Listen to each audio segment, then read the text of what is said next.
वो तो बात सही है, परम पिता का रचयिता तो कोई नहीं है, वो तो रचयिता की बात ही नहीं, क्योंकि रचना आत्मा की रची नहीं जाती। वो सुप्रीम सोल तो आत्मा है, आत्मा कभी रची जाती है क्या? वो तो अनादि है, उसके रचने का सवाल ही नहीं। तो सुप्रीम सोल का बाप होने का तो कोई सवाल है ही नहीं। लेकिन हम आत्माएं जो हैं, हम आत्माओं का बाप तो सुप्रीम सोल है, लेकिन वो रचने की बात नहीं है। आत्माएं भी अनादि है और सुप्रीम सोल बाप भी अनादि। उसमें रचना रचयिता की बात नहीं आती। रचना रचयिता की बात वहाँ आती है जो चीज न मौजूद हो वो पैदा हो जाए। क्या? जैसे कहा जाता है कुम्हार घड़े का रचयिता है। घड़ा पहला नहीं होता, पहले घड़ा नहीं था, मिट्टी थी, घड़ा तो नहीं था, नहीं। लेकिन फिर कुम्हार ने क्या किया? घड़ा बना दिया। तो ऐसे ही सुप्रीम सोल बाप इस सृष्टि पर जब आता है तो प्रजापिता में प्रवेश करके हम आत्माओं को बच्चा बनाता है, बच्चा और बच्ची। तो कहा जाता है कि प्रजापिता हुआ रचयिता और हम बच्चे आत्माएं हुए रचना। ब्रह्मा कुमार और ब्रह्मा कुमारी। ओम शांति।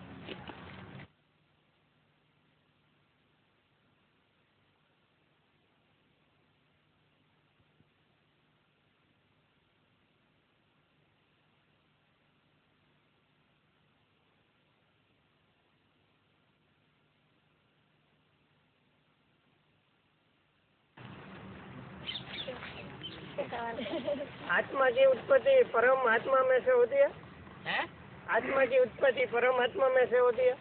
उत्पत्ति होती नहीं, आत्मा तो अनादि, अभी तो बताया। तो फिर दोनों भाई भाई न हो सकते? जो नहीं, भाई बहन इसलिए नहीं हो सकते, ना। हमें अपना पता ही नहीं है।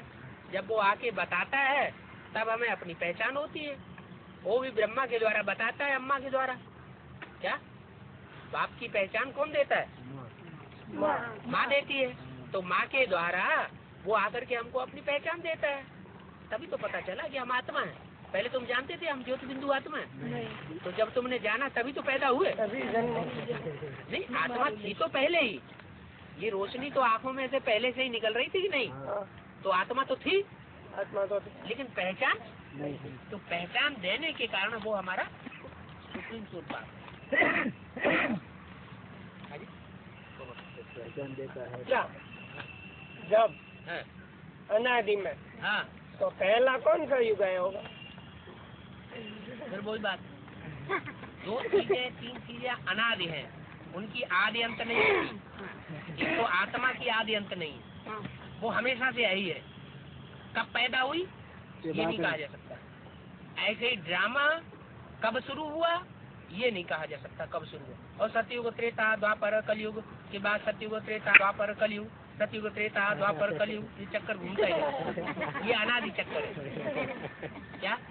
अनादि चक्कर। ये इसकी शुरुआत नहीं कही जा सकती कभी। हाँ, ऐसे कह सकते हैं कि जो कुम्हार का चाक होता है वो तो कुम्हार डंडा लगाता है, तब घूमता है तो वो घूमता रहता है? कुछ टाइम होता है उसका, 15 मिनट 20 मिनट घूमता रहता है। लेकिन ये ऐसा ड्रामा है कि इसमें वो परम पिता, वो जो कुमार है, वो आकर के ज्ञान का डंडा एक बार लगाता है तो 5000 साल तक घूमता रहता है। फिर वो बंद होने से पहले ही फिर डंडा लगा देता है, तो ये ज्ञान का चक्कर लगाता है, ऐसे ही घूमता रहता है। क्या आया समझ में? समझ रहा है? वो घूमता है तो ऐसा नहीं कह सकते कि पहला कौन सा भाग होगा। घूमता ही रहता है, घूमता ही रहता है। लगाया डंडा। और वो स्वामी के शरीर नहीं था, वो भी शरीर धारण कर ले तो वो भी फंस जाएगा। सबको काटने के बाद निकालने वाला कौन रह जाएगा? निकालने वाला एक ही रहेगा। वो एक निकालने वाला रहने देगा कि नहीं? उसको भी अपने चम्मे में लपेट ले। वो एक आकर सबको निकालता है। तो बहुत घर में रहते थे, बहुत प्रश्न करता है ऐसा ऐसा क्या बताओ। अच्छी बात है ना, बात समझ में नहीं आएगी तो फिर दूसरों को समझाया कैसे जाएगा? और जो धर्मराज सजा देते हैं हाँ वो सिर्फ आत्मा को ही देते हैं या शरीर आत्मा के? शरीर धारण करा के सजा दूंगा। ऐसे नहीं समझना कि ऐसे ही अंदर अंदर भोग लेंगे। वरना आत्मा को तो कोई अनुभूति होती हो तो क्या बनते ऐसे तो फिर जो ब्रह्मा कुमार कुमारी शरीर छोड़ते चले जा रहे हैं वो तो बड़े मजे में कहेंगे वाह हम तो मुक्त हो गए, लेकिन नहीं, उनको भी शरीर धारण करना पड़ेगा।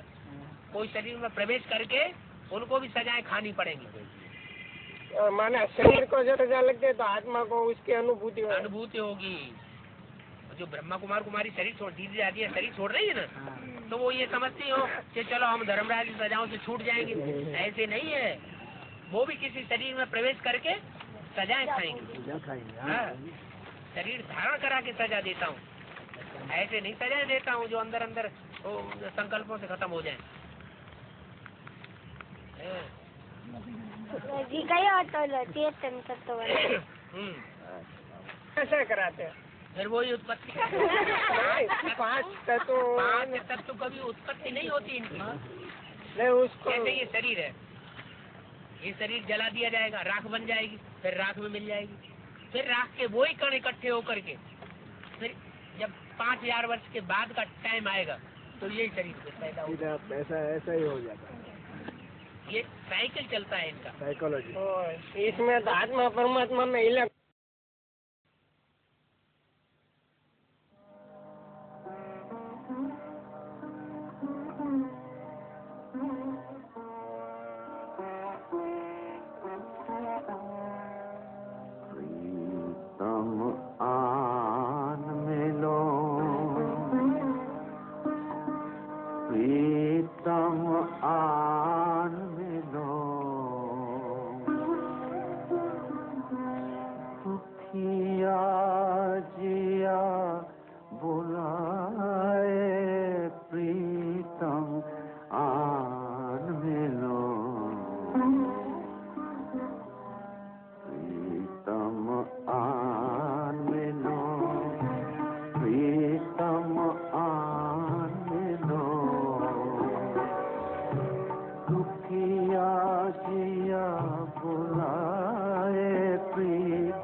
सात्विक आत्माओं के संग से, सत्य बाप के संग से,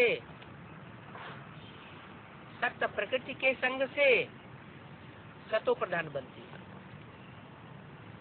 और तामसी आत्माओं के संग से तामसी आत्मा बनती है। सच्चा सोना ही फिर झूठा बनता है। ऐसा कब नहीं समझना आत्मा कोई निर्लेप है। साधु संत महात्मा क्या कहते हैं? आत्मा तो निर्लेप है, उसके ऊपर कोई लेप छेप नहीं चढ़ता। लेकिन नहीं, आत्मा के ऊपर ही लेप छेप चढ़ता है संग के रंग का। आत्मा माना मन बुद्धि। मन बुद्धि जैसे लोगों का संग करेगी वैसे ही मन बुद्धि परिवर्तित होती जाएगी। निर्लेप मनुष्य इसलिए कह देते हैं क्योंकि समझते हैं आत्मा सो परमात्मा है।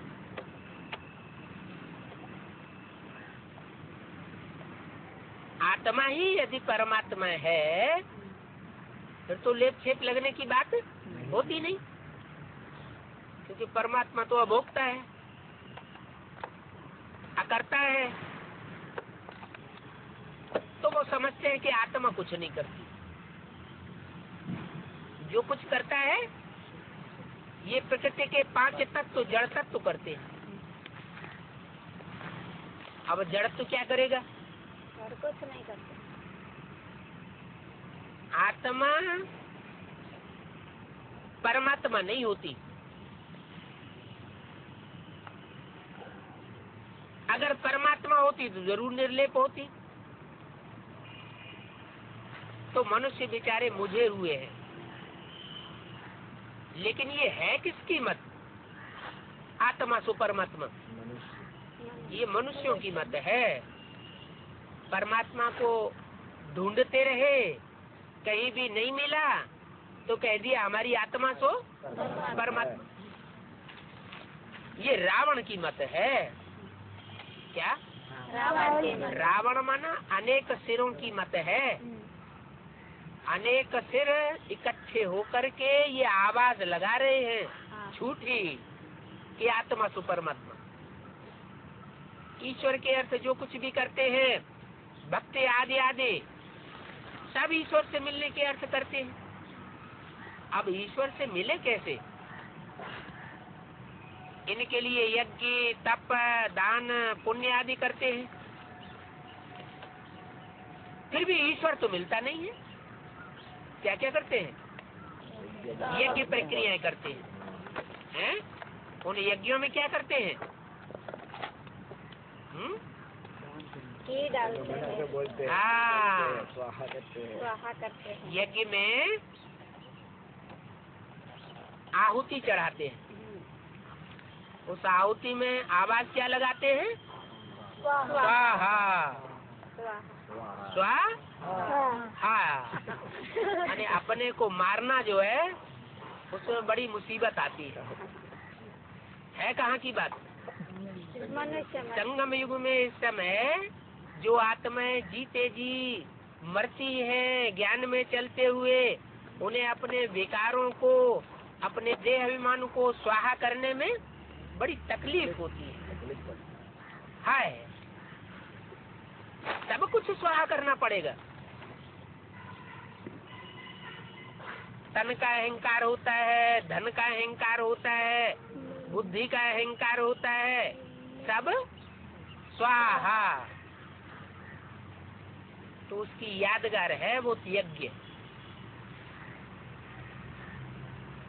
तप करते हैं, शरीर को तपाते हैं, दान करते हैं, पुण्य करते हैं, लेकिन वहाँ तो ईश्वर मिलता नहीं है। अगर ईश्वर मिलता तो फिर तीर्थों आदि पर भी नहीं जाते। मिल गया होता तो जाने की क्या दरकार? समझो कोई की मूर्ति से साक्षात्कार हो जाता है, कोई देवता की मूर्ति से साक्षात्कार हो जाता है, परंतु वह भी ईश्वर तो नहीं मिला ना, सिर्फ साक्षात्कार ही तो हुआ। जैसे कोई ने स्वप्न देख लिया तो स्वप्न में देखा हुआ क्या सच्चा होता है क्या? नहीं, झूठा। मिलता तो नहीं है। ईश्वर को सभी पुकारते हैं, हे पतित पावन, हे प्रियतम आओ, क्योंकि आत्मा को दुख होता है।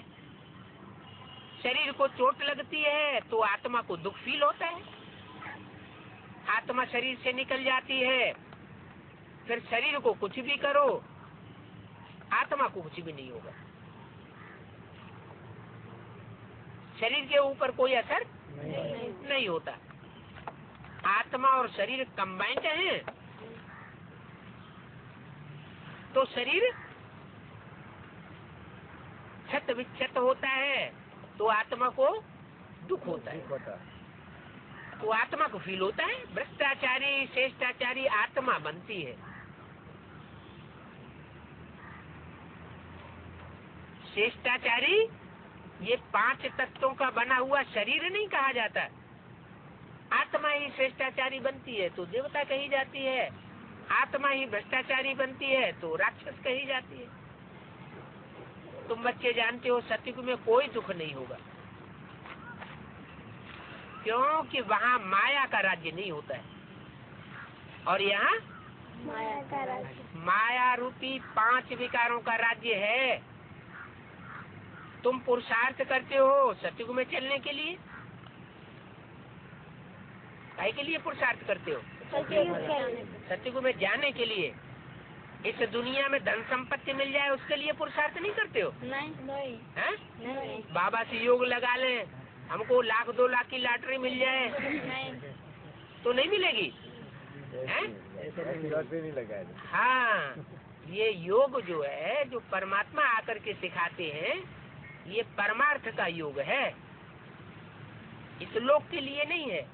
कहाँ के लिए है? परलोक की प्राप्ति के लिए। इस लोक की प्राप्ति के लिए हमें कुछ नहीं चाहिए। इस लोक में तो जो भी प्राप्ति होगी वो अल्पकाल की होगी, सदाकाल की प्राप्ति नहीं होगी।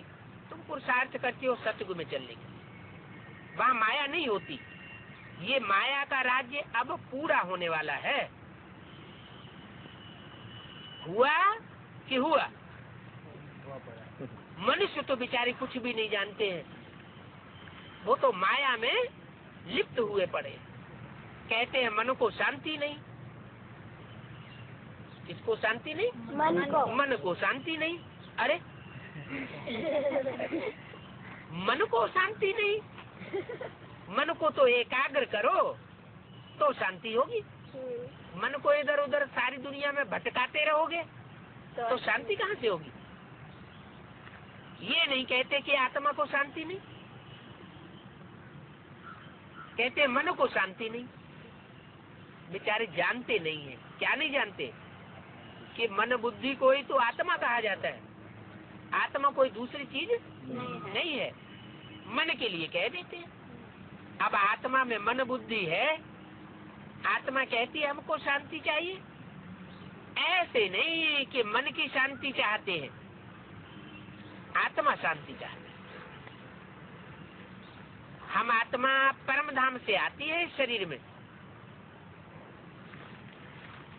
ये शरीर बिगड़ेल है, इसमें विकृति आती है। लेकिन हम आत्माएं कहाँ से आती हैं? परम धाम से, जहाँ आत्माएं एक जैसी स्टेज में रहती हैं, निसंकल्प स्टेज में रहती है। आत्मा को इस दुनिया में आने के बाद आर्गन्स मिलते हैं। आत्मा कहती है कि प्रियतम आने मिलो। कब कहती है? जब आती है आत्मा तो सात्विक स्टेज में आती है, तब नहीं कहती।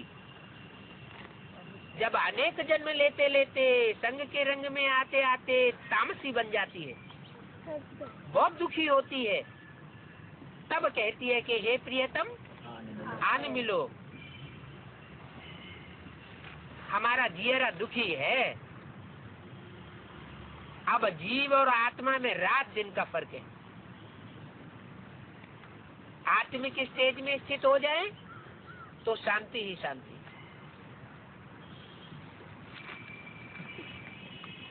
और जीवन में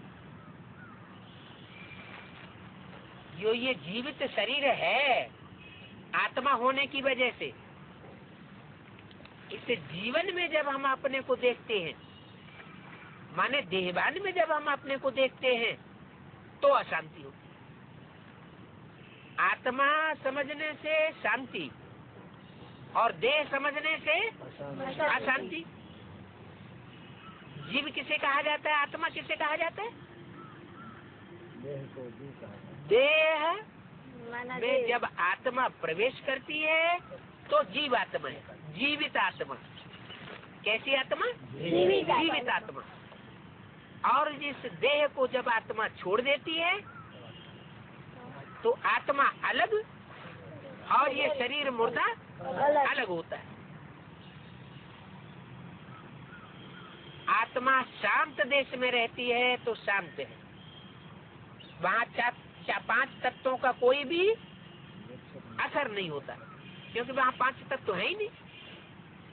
मन और बुद्धि आत्मा के आर्गन्स हैं और ये है शरीर के आर्गन्स। हाथ पांव नाक आंख कान ये सब शरीर के आर्गन्स हैं। आत्मा के आर्गन्स हैं मन, संकल्प शक्ति, सोचने विचारने की शक्ति, भावना करने की शक्ति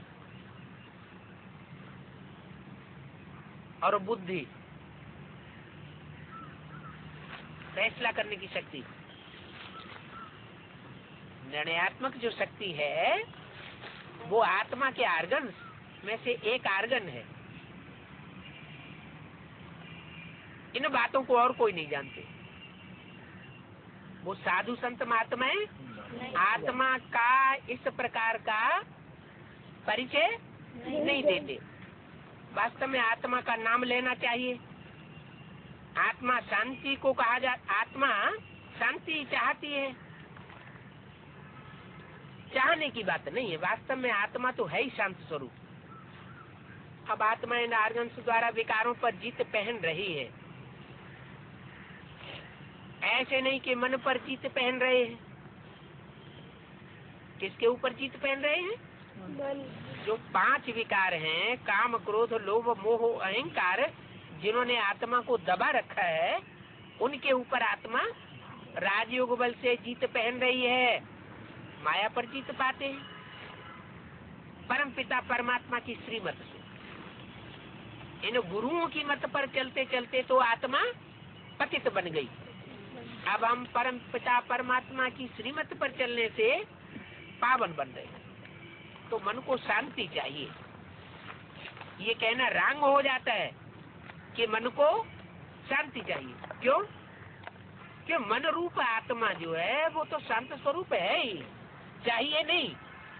मन बुद्धि रूपी आत्मा अगर हम बन के बैठ जाएं, ये शरीर को भूल जाएं, तो आत्मा शांत स्वरूप है।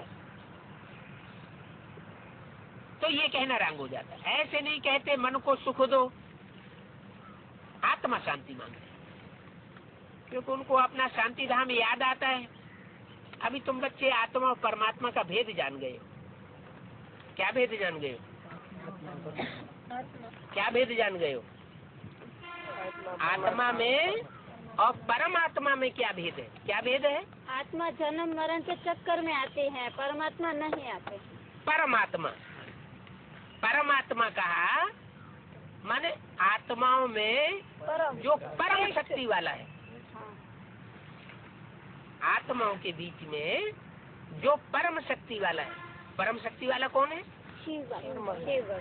शिव बाबा, शिव परमात्मा, शिव परमात्मा, शिव बाप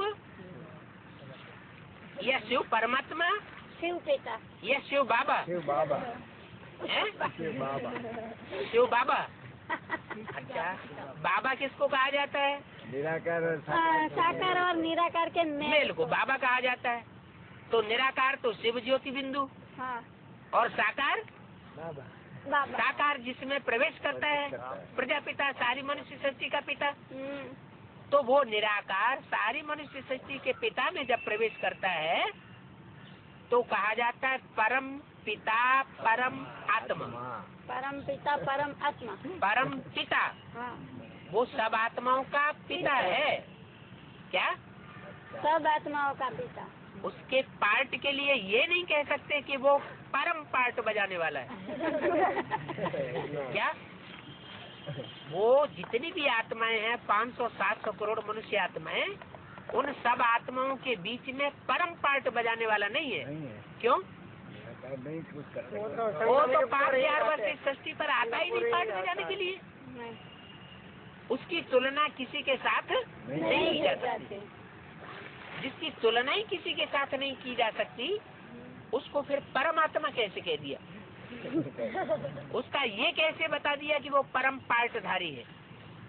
ये नहीं होता, कभी भी हाँ, जिसमें वो प्रवेश करता है वो हीरो पार्टधारी जैसा पार्ट कोई नहीं बजा नहीं बजाता। सकता। वो हीरो पार्टधारी और जितनी भी मनुष्य आत्माएं हैं उनके बीच में परम पार्ट बजाता है। इसलिए उसको कहा जाता है परम आत्मा। लेकिन वो परमात्मा साबित तब होता है जब वो सुप्रीम सोल बाप शिव उसमें प्रवेश करता है। तो अभी तुम बच्चे आत्मा और परमात्मा के भेद को जान गए। बाप कहते हैं, हे प्रियतमाए, अपने प्रियतम को घड़ी घड़ी याद करती रहो। क्या? अपने प्रियतम उसको घड़ी घड़ी और प्रियतमा माने पति और पत्नी का जो संबंध है वो बिंदु बिंदु आत्माओं के साथ नहीं बन सकता। बिंदु बिंदु आत्माएं सब आपस में भाई भाई हैं। प्रियतम और प्रियतमा तब कहा जाए जबकि वो साकार शरीर में प्रवेश करे। तो साकार शरीर में प्रवेश करने के बाद जितनी भी मनुष्य आत्माएं हैं वो सब हैं उसकी प्रियतमाएं। प्रियतमाएं जब तक उसने साकार में प्रवेश नहीं किया तब तक उसका सिर्फ एक ही संबंध था। क्या? नहीं, बाप और बच्चे। आत्मा आत्मा आत्मा रूपी बच्चे, वो सब बच्चे हैं। बच्चियां उनमें कोई नहीं। आत्मा सब पुरुष, हाँ, सब बच्चे भाई भाई। और वो परमपिता परमात्मा बाप, पति भी नहीं। क्या? बाप।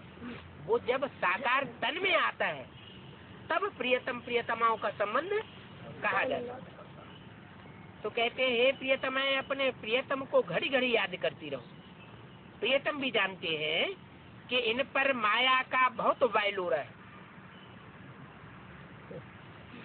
ये सब सीताएं माया की जेल में फंसी पड़ी है।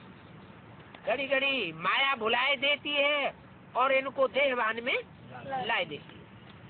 आत्मा को पहचान मिली है, हम शांत स्वरूप है। बाप ने आकर ये पहचान दी है। आत्मा का स्वधर्म शांत है। स्वधर्म को भूलने से आत्मा दुखी होकर के पुकारती है। घड़ी घड़ी हम स्वधर्म को भूल जाते हैं तो पुकारते हैं, क्या? प्रियतम आने मिलो। नहीं तो अगर हम आत्मा को न भूलें तो जैसे हम ज्योति बिंदु आत्मा है, परमपिता परमात्मा शिव भी क्या है? ज्योति बिंदु आत्मा है। तो जहाँ ज्योति बिंदु आत्मा की यादगार है, ज्योति बिंदु आत्मा बुद्धि में बैठी हुई है, तो परमात्मा तो याद आ ही जाता है। अगर आत्मिक स्मृति नहीं है तो परमात्मा की भी स्मृति नहीं आ सकती। हमको अपनी शांति चाहिए, मुक्ति चाहिए। शांति के बाद फिर होता है सुख। क्यों? पहले सुख क्यों नहीं है?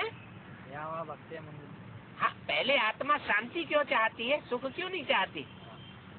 सुख बड़ी चीज है, यह शांति बड़ी चीज है। शांति बड़ी चीज है। क्यों? क्योंकि मन इधर उधर भटकता है, इसीलिए शांति चाहिए। तो देवताओं को सतयुग में सुख होता है, सुख होता है तो उन्हें शांति नहीं होती क्या? शांति होती है। शांति भी होती है और सुख भी होता है, तो उनका सुख बड़ा हुआ ना। उनको सुख में ही शांति समाई हुई। तो फिर शांति पहले क्यों? आत्मा का स्वधर्म शांति है, तो सत्युग में शांति भी तो होती है, होते हैं। वहाँ तो सुख भी होता है, शांति भी होती है। रावण के चंगुल से बचने के लिए। हाँ, जैसे एक हाथ जल रहा हो आग में और दूसरा हाथ रसगुल्ला आ रहा हो हाथ में, तो पहले चलते हुए हाथ को उठाएंगे। तो पहले आदमी क्या चाहेगा? हाथ को उठाएंगे। क्यों? पहले रसगुल्ला खा लेना। चलता है ना हाथ। जब बुखार आता है ना, तो आदमी को कुछ अच्छा खाने के लिए नहीं लगता, क्योंकि आत्मा अशांत है। और जब बुखार उतर जाता है तो भूख लगती है, कुछ अच्छा अच्छा खाने को मिले, है ना। तो दुख में कोई सुख नहीं चाहता। जब दुखी है आत्मा, अशांत है, तो वो पहले क्या चाहती है कि हमको शांति मिले। जब शांति मिल जाती है तब इच्छा होती है सुख भी मिले। तो शांति के बाद फिर सुख आता है। पहले शांति जरूरी है, बाद में सुख भी जरूरी है। सन्यासी लोग भी ड्रामा के राज को तो जानते नहीं है। क्या ड्रामा है? ड्रामा में पहले सुख है, बाद में शांति है ना, दुख बाद में दुख आता दुख है। है। फिर जब दुख आता है तब शांति मांगते हैं। क्या ये ड्रामा जो बना हुआ है हर मनुष्य आत्मा के लिए, हर मनुष्य आत्मा पहले सुख भोगती है, फिर दुख में आती है। जब ज्यादा दुखी हो जाती है तो शांति मांगती है। अशांत आत्मा दुख में, अशांत आत्मा शांति मांगती है, और शांत देश में जाने के बाद फिर सुख में आती है। तो ये शांति धाम से सुख धाम, और सुख धाम से दुख धाम, और दुख धाम से फिर शांति धाम। ये आने जाने का चक्कर लगा रहता है। कैसा चक्कर है? क्या क्या चक्कर है? पहले पहले शांति धाम जाती है। अभी की बात करो, पहले हम क्या चाहते हैं? अभी हम जाएंगे शांति धाम। पहले आत्मा शांत हो जाए। अभी जो हम कह रहे हैं ना, हम स्वर्ग में जाएंगे, स्वर्ग में जाएंगे, तो पहले शांति धाम में। नहीं, अभी जो रौरव नरक है वो हमने देखा नहीं है। क्या इस दुनिया में जो महाभारत गृह युद्ध होता है ना, खून की जो नदियां बहती है, वो नदियां बहने के समय इतना दुख होता है, इतना आत्माएं तंग होती है कि स्वर्ग का नासा सारा उड़ जाता है। तब आत्मा क्या मांगती है? शांति। हमें शांति चाहिए। तो प्रियतमा आन मिलो और आकर के हमको पहले शांति देश में ले चलो। तो सन्यासी लोग ड्रामा के राज को नहीं जानते हैं। इस ड्रामा में क्या राज है, कैसे पहले हम शांति धाम जाते हैं, फिर सुख धाम आते हैं, सुख धाम से फिर दुख धाम में आ जाते हैं, फिर दुखी होते होते आत्मा बहुत दुखी हो जाती है, तो फिर हम शांति धाम जाते हैं, चाहते हैं। शांति देश को भी वो नहीं जानते हैं। तुमको पक्का निश्चय है कि हम आत्मा शांति देश की रहने वाली है। हमने 84 जन्मों का पार्ट बजाया। वो तो कहते हैं आत्मा ने 84 लाख योनियों में चक्कर लगाया, और हम जानते हैं आत्मा ने 84 लाख योनियों में चक्कर लगाने की बात नहीं हो सकती। 84 लाख योनियों में अगर कोई चक्कर लगाए तो आत्मा अपने पार्ट को भूल जाएगी, याद ही नहीं रख सकती। और यही उन्होंने चालाकी की। उन्होंने देखा कि 84 लाख योनियां अगर हम बता देंगे तो कोई हमसे पूछेगा नहीं कि 84 लाख योनियों में आत्मा ने कैसे चक्कर लगाई। तो ये उन्होंने युक्ति निकाली कि आत्मा 84 लाख योनियों में चक्कर लगाने के बाद फिर मनुष्य का जन्म लेती है। लेकिन ऐसी बात तो है नहीं। क्या आम का बीज आम का ही दरख्त बनेगा, आम का ही फल देगा। बबूल का पेड़ बबूल का ही दरख्त बनेगा, और बबूल की उसमें फली निकलेगी। ऐसे नहीं है कि जानवर की आत्मा मनुष्य बन जाए और मनुष्य से कीड़ा मकोड़ा बन जाए। क्या जैसा बीज होगा वैसा फल होगा। तो आत्मा ने सिर्फ 84 जन्म लिए। ये मनुष्य आत्माओं की बात है। मनुष्य आत्मा जास्ती से जास्ती 84 जन्म लेती है, और कम से कम एक जन्म लेती है। अभी हमारा पार्ट पूरा होता है। ये आत्मा कहती है, जानते हो हम आत्मा परमपिता परमात्मा से वर्षा ले रहे हैं क्या? परमपिता परमात्मा से वर्षा ले। अभी हम आत्माएं जो परमात्मा बाप के बच्चे हैं, वो परमात्मा बाप से अपना शांति का वर्षा ले रहे हैं। प्रियतम हमको मिला हुआ है, जो इस सृष्टि पर हर आत्मा के लिए सबसे जास्ती से जास्ती प्यारा है, वो प्यारा प्रियतम आत्मा को मिला हुआ है। किसको मिला हुआ है? हम आत्मा को।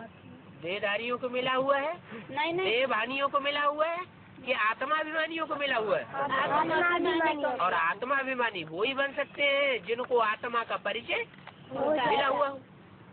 तो हम आत्माओं को, जो आत्माएं आत्माभिमानी बन चुके हैं, उनको परमात्मा आकर मिल चुका है। सबका प्रियतम एक है। भक्ति मार्ग में सब प्रियतम को याद करते, एक का इनाम लेते हैं। तुम सब समझते हो हमको प्रियतम मिला है। अब इस मधुबन में साधारण तन में बैठे हैं। कहाँ बैठे हैं? मधुबन में। कहाँ मधुबन में कहाँ बैठे हैं? माउंट आबू में मधुबन कहा जाता है, नाम दिया। नहीं, तो माउंट आबू में तो फिर नहीं बैठे हैं, फिर मधुबन किसे कहा जाए? बेहद का बाप बेहद के बच्चों से बेहद की बातें करते हैं।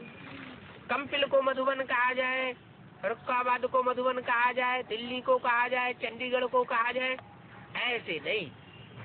क्या मधुबन की परिभाषा बेहद में बताई है। मधु माने जिनके अंदर चेहरे में, बातचीत में, आँखों में मिठास भरा हुआ। क्या हो? मिठास भरा हुआ। मधु की तरह मिठास भरा हुआ हो। और वन माने जिनकी आत्मा में, वन माना जंगल की तरह शांति भरी हुई। वन माना जंगल की तरह शांति, निर्लेप, किसी से कोई लगाव नहीं, आत्मा शांत। तो दो बातें जहाँ भी हैं वहाँ मधुबन। ऐसे मधुबन में बाप आते। अगर वहाँ संगठन में देह अभिमानी आत्माएं बैठी होंगी तो वो मधुबन नहीं हुआ। जहाँ आत्मा में, आत्मिक रूप में बैठे होने वालों का संगठन होगा, वो परमात्मा बाप का मधुबन है।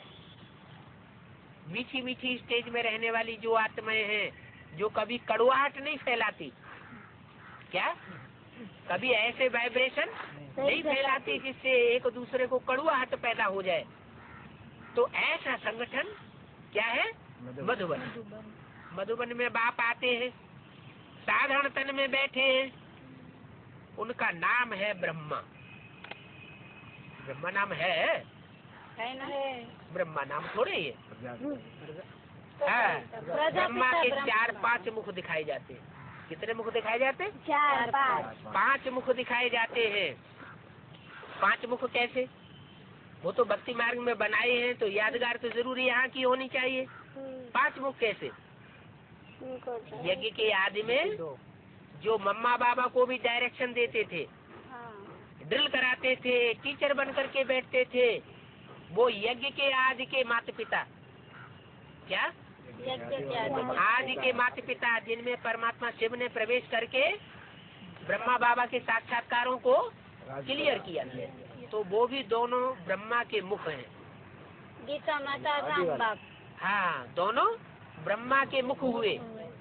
और फिर वही आत्माएं शरीर छोड़ने के बाद फिर दोबारा जन्म लेती, और दोबारा जन्म लेकर के फिर एडवांस पार्टी में फिर प्रत्यक्ष होती है। तो 2 चेहरे वो हो गए, तो 2 मिलकर के 4 हुए ना, 2 अंत के, 2 आदि के, और बीच में एक ब्रह्मा बाबा। ब्रह्मा बाबा बीच में एक टेम्परेरी रथ हुआ ना, तो 5 मुख हुए। पंचानन। हाँ, पंचानन कहा जाता है, चतुरानन कहा जाता है। आनन माने मुख। ब्रह्मा को 5 मुख दिखाते हैं और 4 मुख दिखाते हैं। एक मुख कहते हैं काट दिया गया, है ना? कोई का मुख काट दिया जाए तो नीचे का देह देह रह जाएगी, है?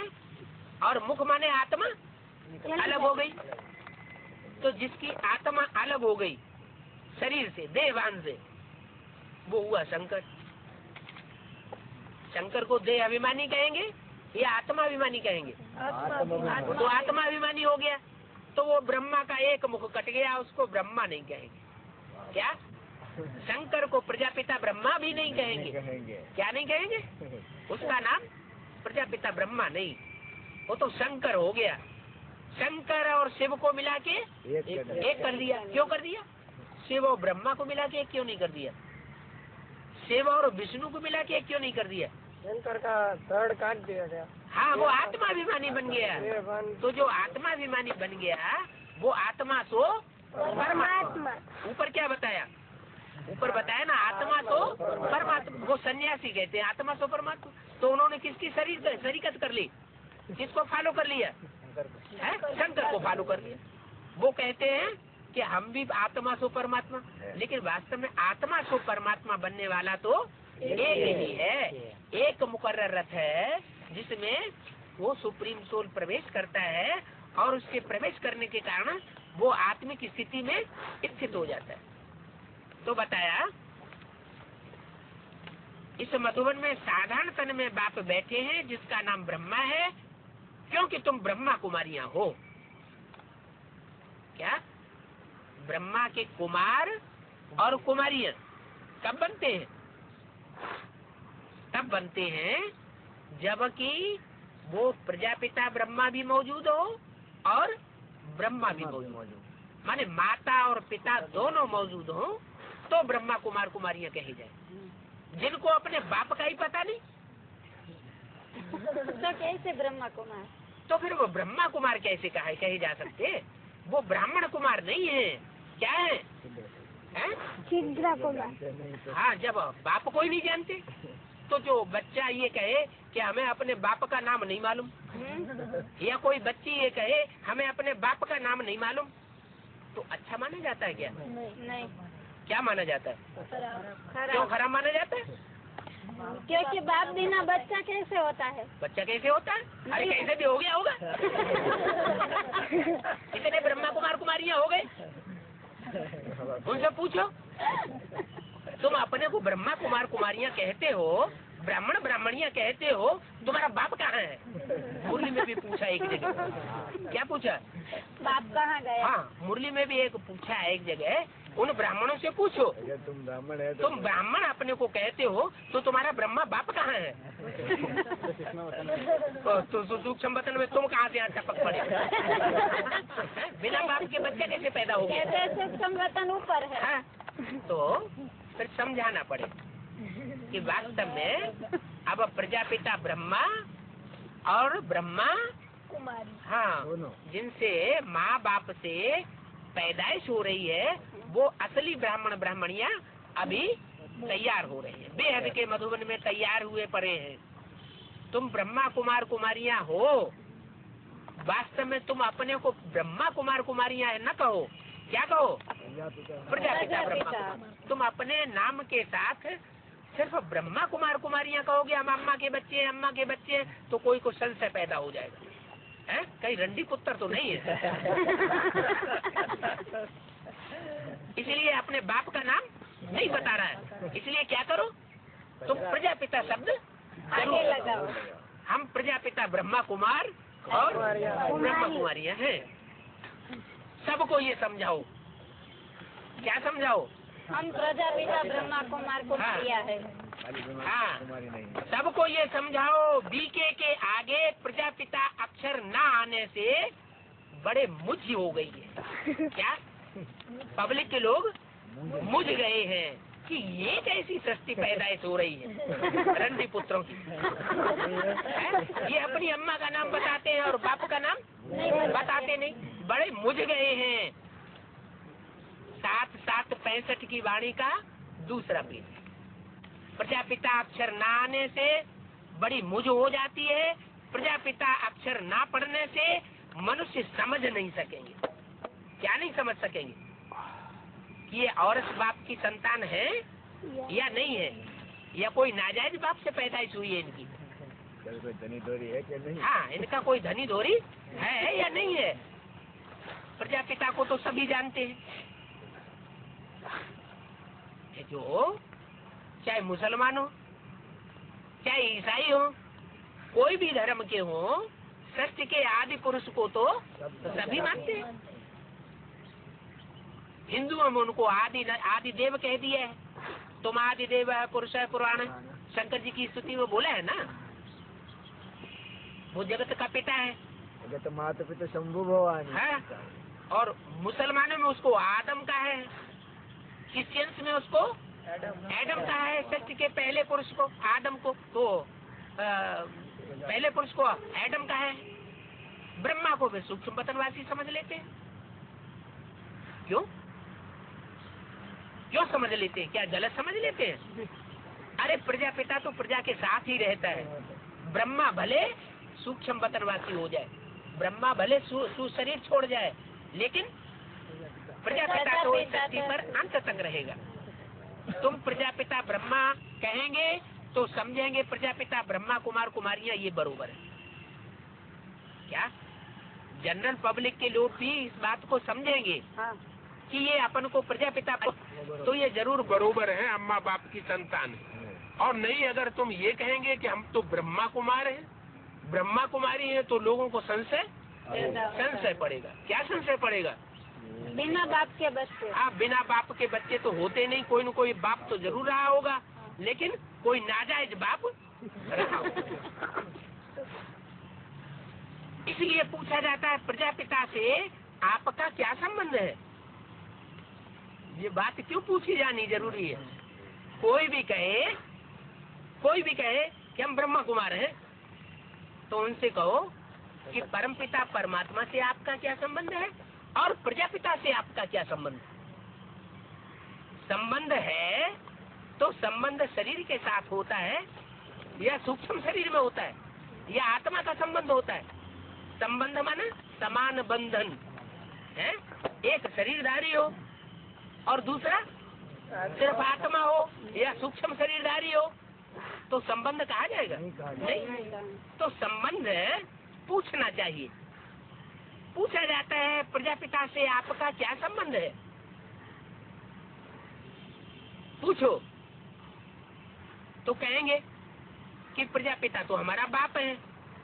तो बाप है तो कहाँ है? बाप है तो बताओ तुम्हारा बाप कहाँ है? पिता अक्षर तो पहले है ही। जब पहले पिता अक्षर है, शिव को परम पिता परमात्मा कहते हैं, और कोई का पिता नाम नहीं है। क्या? शिव को परम पिता परमात्मा कहते हैं। परम पिता शब्द पहले क्यों लगता है? परमात्मा बाद में क्यों लगता है? सभी आत्माओं का पिता है। हैं? सभी आत्माओं का जो पिता है। हाँ, पहले तो आत्मा है, फिर शरीर है, तो आत्माओं का पिता है परम पिता, इसलिए परम पिता शब्द पहले लगता है। और आत्माओं के बीच में जो परम पार्ट बजाने वाला है वो बाद में है। पहले पिता फिर बच्चा। शिव बाप का पहला बच्चा कौन? प्रजापिता। तो पहले पिता फिर बच्चा। तो अब तुम जान गए हो, एक है पारलौकिक पिता और दूसरा प्रजापिता ब्रह्मा। ये हमारे दो बाप हैं, एक पारलौकिक बाप और एक अलौकिक बाप। लौकिक बाप को तो जानते ही है, तुमने तीनों पिताओं को अभी समझ लिया। इस शरीर को जन्म देने वाला बाप और आत्मा को जन्म देने वाला बाप और गोद लेने वाला बाप। तीनों पिताओं को समझा है और कोई दुनिया में नहीं जानते हैं। सतयुग में भी पारलौकिक बाप को नहीं जानते। क्या? लौकिक बाप को वहाँ भी जानते हैं, पारलौकिक बाप को, अलौकिक बाप भी वहाँ कोई नहीं जानेगा। वहाँ उनका एक पिता होता है। कहाँ? सतयुग में देवताओं का एक बाप होता है। अभी संगम पर तुम्हारे तीन बाप हैं। क्या? संगम कब तक? जब तक संगम। 3 बाप हैं तो संगम में हो। वो ब्रह्मा कुमार कुमारी क्या कहते हैं, हम कौन से युग में हैं? संगम युग में। अगर तुम संगम युग में हो तो तुम अपने 3 बाप का परिचय दो और संबंध बताओ और उनका एड्रेस दो। नहीं मालूम ऐसा कहते हैं। है? नहीं मालूम ऐसा। नहीं मालूम तो तुम अपने ब्रह्मा कुमार कहना बंद करो। तो उसके साथ झगड़ा करे तो वो उसका जोर बड़ा है पैसों से। तो कोई बात नहीं, तो तुम किनारा कर जाओ। कोई को क्रोध आता है तो बाबा ने क्या कहा, कोई लाल पीली आंखें करता है तो वहां से खिसक जाओ, किनारा कर जाओ, लड़ाई थोड़ी करनी है। तो तीनों ही पिताएं संगम पर हो सकते हैं। क्या कहा, ये खास बात बता दी। अगर संगम है तो कितने पिताएं होने चाहिए प्रैक्टिकल में? 3 बाप होने चाहिए। अगर कोई कहे कि हम संगम युग में हैं और हम ब्राह्मण हैं तो उन ब्राह्मणों से कहो कि तुम अपने 3 बाप बताओ, पहले 3 बाप बताओ और तीनों बाप का एड्रेस बताओ। अगर तीनों बाप का तुम एड्रेस बताते हो, तीनों बाप तुम्हारे जिंदा हैं, मौजूद हैं, चलो मौजूद न भी हो, किसी का लौकिक बाप शरीर छोड़ गया हो तो उसका फोटो तो होगा ही, वो तो हो सकता है, लेकिन कम से कम अलौकिक बाप और पारलौकिक बाप जरूर होना चाहिए। तो तीनों ही पिताएं संगम पर हो सकते हैं और किसी युग में नहीं हो सकते। फिर कभी नहीं हो सकते। एक है ऊंचे से ऊंचे बाप जिससे वर्षा मिलता है। तीनों बापों में सबसे ऊंचा बाप कौन है? पारलौकिक बाप। शिव बाप है ऊंचे से ऊंचे जिससे वर्षा मिलता है। तो उसका भी एड्रेस तो होना चाहिए ना जिससे वर्षा मिलना है। वर्षा कोई हवा में लेना है या प्रैक्टिकल में लेना है? प्रैक्टिकल में सुख शांति का वर्षा लेना है तो कोई तो राजधानी बना के जाएगा ना। वो धर्म पिताएं तो सिर्फ धर्म स्थापन करके जाते हैं और हमारा बाप पारलौकिक कैसा आया हुआ है? सिर्फ धर्म ही नहीं स्थापन करके जाता है लेकिन राजधानी स्थापन करके जाता है सुख की दुनिया की। सतयुग की राजधानी स्थापन करके जाएगा। तो जो राजधानी स्थापन करके प्रैक्टिकल में जा रहा है वो प्रैक्टिकल बाप शरीर से द्वारा चाहिए ना। बिना शरीर के कैसे प्रैक्टिकल राजधानी स्थापन करेगा? तो बोला वो है ऊंचते ऊंच बाप जिससे वर्षा मिलता है। ऊंचते ऊंच और नीचते नीच, ये परमधाम की बात है। यह साकार सृष्टि की प्रैक्टिकल बात है। ये ऊंचते ऊंच और नीचते नीचे कहाँ की बात है? साकार सृष्टि पर ऊंचते ऊंच, इससे ऊंचा ये, इससे ऊंचा ये, इससे ऊंचा ये, इस सृष्टि पर आ जाएगा। परमधाम में तो कोई ऊंचे नीचे का सवाल होता ही नहीं। तो ऊंचते ऊंच बाप है, उनसे वर्षा मिलता है। दूसरा बाप ब्रह्मा है जिससे बच्चों को एडाप्ट करते हैं। क्या? दूसरा बाप ब्रह्मा का भी टाइटल होता है। कोई का बाप मर जाता है क्या? कोई माँ है और उसका पति मर जाए तो पांडे, श्रीमती पांडे, पांडे किसका नाम हो गया? श्रीमती जी का नाम पांडे हो गया। पांडे जी ने शरीर छोड़ दिया तो उनका टाइटल मिल गया श्रीमती जी को।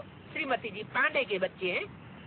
तो ऐसे ही यज्ञ के आदि में प्रजापिता ने शरीर छोड़ दिया तो प्रजापिता का टाइटल दादा लेखराज ब्रह्मा को मिल गया। तो दादा लेखराज ब्रह्मा माँ भी हुए और टाइटलदारी बाप भी हुए। तो दूसरा बाप ब्रह्मा जिससे बच्चों को एडाप्ट करते हैं। ब्रह्मा मुख वंशावली गाई हुई है। क्या? ये गायन है। क्या गायन है? ब्रह्मा मुख वंशावली। ब्रह्मा की मुख वंशावली क्यों गाई हुई है?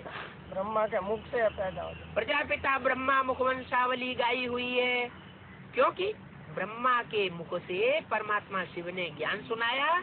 उस ज्ञान को जिन्होंने अपने जीवन में धारण किया, दूसरों को कराया, वो हुए प्रजापिता ब्रह्मा मुख वंशावली ब्राह्मण। वो ब्राह्मण लोग सिर्फ कहते हैं कि हम तो ब्रह्मा की औलाद हैं। क्या कहा? वो सिर्फ कहते हैं हम किसकी औलाद हैं?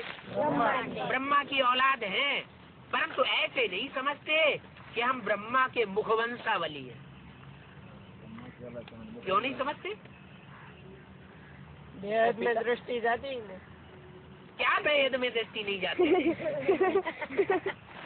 उनकी बेहद में ये दृष्टि नहीं जाती कि मुख की बात को जो माने, ब्रह्मा के मुख की बात को माने तो ब्रह्मा मुखवंशावली ब्राह्मण, और ब्रह्मा के मुख की निकली हुई बातों को नकार दे। हम इन मुरलियों को नहीं मानते तो ब्रह्मा मुखवंशावली ब्राह्मण ही नहीं हुआ। जो मुरली की बात को माने, ब्रह्मा मुख की बात को माने तो ब्रह्मा मुखवंशावली, ब्रह्मा मुख की बात को न माने तो ब्रह्मा मुखवंशावली ब्राह्मण काहे का? वो मानते किसको है? वो मानते हैं, कोई को अनुभव सुनाएंगे तो हम ब्रह्मा बाबा की गोद में गए, ब्रह्मा बाबा ने हमको ऐसे खिलाया। उन्हें गोद याद आती रहती है तो गोद को कुख कहा जाता है। तो जिन्हें गोद याद आती रहती है, गोद की बातें सुनाते रहते हैं, वो कुख वंशावली ब्राह्मण शास्त्रों में गाए हुए। वो क्या, कौन से ब्राह्मण हुए? कुख वंशावली। उनको मुख की निकली बातें याद ही नहीं आती। जिस समय ब्रह्मा के द्वारा प्रैक्टिकल में उन्होंने ब्रह्मा मुख की बातें सुनी थी तो उन पे ध्यान ही नहीं दिया। चेहरे को देखते रहते थे, बड़ा गोरा है, बड़ा चिट्ठा है, बड़ा लंबा है, चौड़ा है, वो शरीर याद आता रहता। तो देह को याद आने से वो हो गए कुख वंशावली ब्राह्मण। और जिन्होंने देह का सुख नहीं लिया, क्या, जिन्होंने देह का सुख नहीं लिया, उसके मुख से निकली हुई बातों पर ज्यादा गौर किया, ब्रह्मा के मुख से निकली हुई बातों पर ज्यादा मनन चिंतन मंथन किया और दूसरी आत्माओं को मनन चिंतन मंथन कराने में सहयोग दिया, वो हो गए ब्रह्मा मुखवंशावली। मुरली से प्यार तो मुरलीधर से प्यार, मुरली से प्यार नहीं तो मुरलीधर से प्यार काहेगा? तो बताया कि वो ब्राह्मण सिर्फ कहते हैं कि हम ब्रह्मा की औलाद हैं, ब्रह्मा कुमार कुमारी हैं, परंतु ऐसे नहीं समझते कि हम ब्रह्मा के मुखवंशावली। ये नशा उनको नहीं है, मुखवंशावली होने का नशा नहीं है, उनको कुखवंशावली होने का नशा है। भले मुख से नहीं कहते हम कुखवंशावली है, लेकिन प्रैक्टिकल में अंदर से समझते हैं। उनको याद क्या आती है 18 जनवरी के दिन? उनको 18 जनवरी के दिन वही ब्रह्मा की कुख, ब्रह्मा बाबा की याद आती है। इसलिए इस साल ब्रह्मा बाबा ने एक फैसला कर दिया है, जब जब हम 18 जनवरी को आएंगे तो 18 जनवरी को खास याद करेंगे साकार की। और कोई दिन करे न करे, लेकिन एक दिन 18 जनवरी पक्का है। तो ब्रह्मा बाबा ने कहा तुम्हें बार बार कुख की याद आती है और हमको हमारे मुख के द्वारा परमात्मा शिव बाप ने बोला कि ब्रह्मा के तन को नहीं याद करना है, ब्रह्मा का चेहरा भी याद नहीं करना चाहिए, ब्रह्मा का चित्र भी नहीं रखना चाहिए। ब्रह्मा को याद करेंगे तो पतित हो पड़ेंगे। समझाने के लिए तो त्रिमूर्ति के चित्र में ब्रह्मा का चित्र है ही, और जो भी 4 चित्र हैं मुख्य, उनमें समझाने के लिए ब्रह्मा का चित्र रखा हुआ है। तो अलग से चित्र बनाने की कोई दरकार नहीं है। लेकिन देहधारी गुरुओं ने कहा अरे ब्रह्मा का अगर चित्र हटा देंगे तो फिर हमारी कौन पूजा करेगा, हमारा तो नाम निशान मिट जाएगा है। इसलिए ब्रह्मा का चित्र हम रखेंगे तो हमारे फॉलोअर्स हमारी पूजा करेंगे, हमारा चित्र रखेंगे। इसलिए उन्होंने उल्टा ही काम किया। क्या? उल्टा काम कर लिया। तो अब बाप कहते हैं तो वह है कुखवंशावली ब्राह्मण। मुखवंशावली सिर्फ इस समय ही होते हैं। क्या? मुखवंशावली सिर्फ इस समय होते हैं। किस समय? संगम युग। कौन से संगम युग में होते हैं? वो पुरुषोत्तम संगम युग पर होते हैं, जहाँ पुरुषों में, पुरुष माना आत्मा, आत्माओं के बीच में उत्तम पाठधारी जो प्रजापिता है, जो पुरुषार्थ करके प्रजापिता से नारायण बनता है, वो प्रत्यक्ष हो जाए।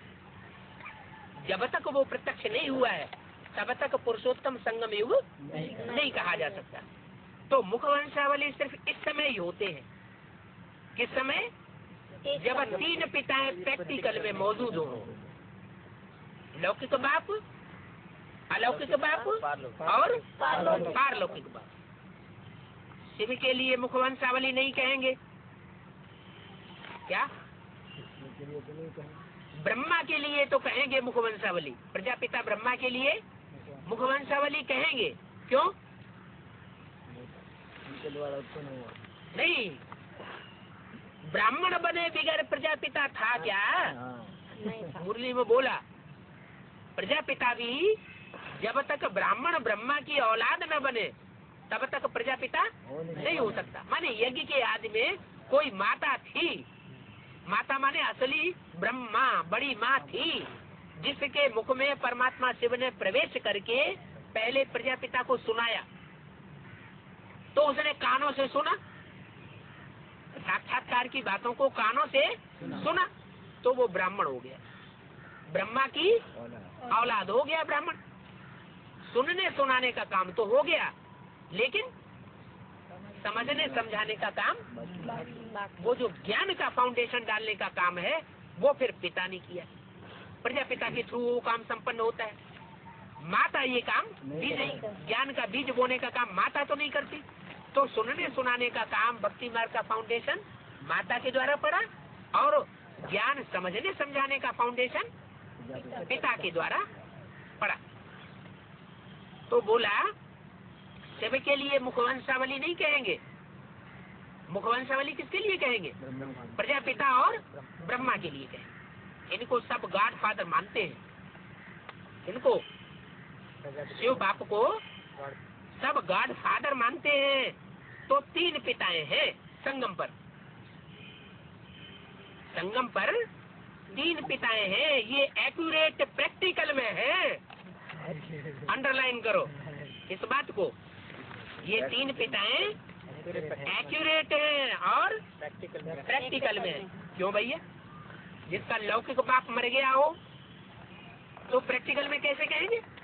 3 पिताएं कहाँ हुए प्रैक्टिकल में? एक तो मर गया, जैसे वो ब्रह्मा कुमार कुमारी कहते हैं कि हमारा ब्रह्मा बाप तो गया, तो उनका तो अलौकिक भी गया और लौकिक भी गया, दोनों गए। अब वो सिर्फ पारलौकिक को लिए बैठे हैं, बिंदी को।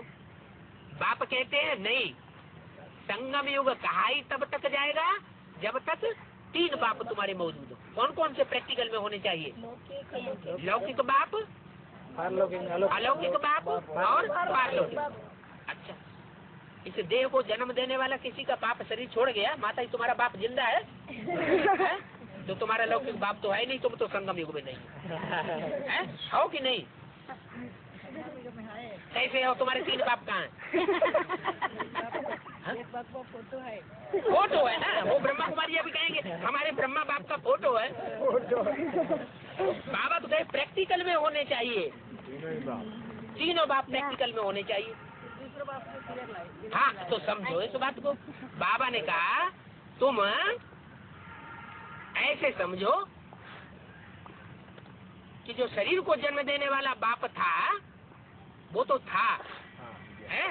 लेकिन अब हमने नया जन्म ले लिया, अब हमने गोद ले ली। किसकी गोद ले ली? प्रजापिता की। प्रजापिता ने हमको गोद में लेकर के ब्रह्मा की गोद में छोड़ दिया, तो वो प्रजापिता तुम्हारा लौकिक बाप भी हो गया। क्या? अगर तुमको घर वाले जो बाल बच्चे हैं धक्का दे दें तो प्रजापिता तुमसे ये नहीं कहेगा नहीं हम तुमको धक्का दे दें, हम नहीं रखेंगे। धक्का देगा? अगर तुम्हारा बाप काहेगा हुआ है? कोई भी कन्या हो, अगर उसको ससुराल वाले धक्का दे देते हैं तो वो कहाँ जाती है? बाप के घर में जाती है कि नहीं जाती है? तो बताओ, तुम तो कहती तुम्हारा लौकिक बाप है ही नहीं दुनिया में, है कि नहीं? नहीं है? कभी कहती हाँ है, कभी कहती नहीं। और ब्रह्मा कुमारियों के साथ में ज्यादा बैठती तो नहीं हो, ब्रह्मा कुमारियों को संग लग गया हो, है? क्यों? बोलो। अरे वो पूर्व जन्म की बात हो गई। क्या? हाँ, नई गोद ले ली। तो जब गोद ले ली जाती है किसी बच्चे की, तो वो भी तो इसी दुनिया में गोद ली जाती है ना। जो गोद लेने वाला बाप है वो भी तो लौकिक दुनिया का बाप कहा जाएगा ना। तो वो लौकिक बाप भी है और इस लोक का है कि नहीं? प्रजापिता, प्रजापिता इस लोक का बाप भी है और अलौकिक बाप भी है, क्योंकि ज्ञान सुनने और सुनाने की माध्यम है। और दूसरा तीसरी बात, उसमें सुप्रीम सोल शिव बाप भी प्रैक्टिकल में कार्य कर रहा है कि वो जो ज्ञान देता है वो ज्ञान और कोई मनुष्य मात्र तो दे नहीं सकता। तो ये एक्यूरेट प्रैक्टिकल में है कि 3 बाप संगम युग पर अभी मौजूद है। तीन पिताएं हैं, शिव बाबा के और प्रजापिता ब्रह्मा के सब संतान हैं। क्या सारी मनुष्य सृष्टि निराकार को तो सब मानते हैं, लेकिन साकार को जब तक पहचाना नहीं है तब तक मानते नहीं। लेकिन 5000 वर्ष पहले जो हुआ था सृष्टि का पिता, उसको तो सब मानते हैं। तो कहा प्रजापिता को सारी दुनिया मानती है और शिव को सारी दुनिया अपना बाप मानती है। सारी दुनिया उनकी संतान है, लौकिक की तो है ही है। ये पक्का याद करना चाहिए कि हमको 3 बाप हैं। फिर समझाया जाता है परमपिता शिव बाबा का कोई बाप रचयिता नहीं है। क्या कहा है? किसका रचयिता कोई नहीं है? परमपिता परमात्मा।